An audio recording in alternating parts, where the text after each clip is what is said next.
তুমি যতই নামি দামি বেসরকারি স্কুলে পড়ে নাও না কেন, সরকারি স্কুলই সরকারি স্কুল। তাই তুমি যদি সরকারি স্কুলে পড়েছো, গর্ব করে বলো সেটা। কারণ যাই করে নাও না কেন, সরকারি স্কুলে যেটা পাওয়া যায় সেটা বেসরকারি স্কুলে পড়া মানুষজন থোড়ি জানতে পারবে। কি পাওয়া যায়? এসি টেসি যায় না দেখা মডার্ন হওয়ার স্রোতে। আমরা স্কুলে পড়তে গেছি, যাইনি জেনজি হতে। শহর জুড়ে পোস্টার নেই, তবু সবাই চেনে।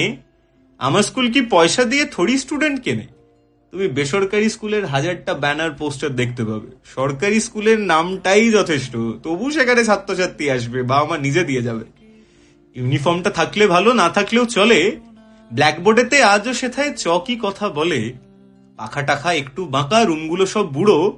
নোংরা দেওয়াল, টেবিল ভাঙা, ভাসছে চকের গুঁড়ো। হ্যাঁ, কিছু ফ্লস তো অবভিয়াসলি আছে, কিন্তু তাতেও অনেক শান্তি ছিল, লাগতো না জেল মনে। ডিপ্রেশনে ডুবতো না কেউ স্তব্ধ ক্লাসের কোণে। ঘুগনি মুড়ি ফুচকা গাড়ি থাকতো গেটের পাশে। হাত বাড়ালেই পেতাম যেসব দামি স্কুলে আসে। বই খাতা সব বাইরে নিতাম, স্কুলে কিনতে হতো না। বই খাতা সব বাইরে নিতাম, যে যার নিজের মতো। বাড়তি খরচ পকেট জুড়ে দেয়নি কোনো ক্ষত। পড়াশোনা দিব্যি হতো। যারা বলে না সরকারি স্কুলে কোনো পড়াশোনা হয় না, মিথ্যে কথা ভাই। হয়। তোমরাই ছেলে মেয়েদের পাঠাও না তো হবে কোথা দিয়ে?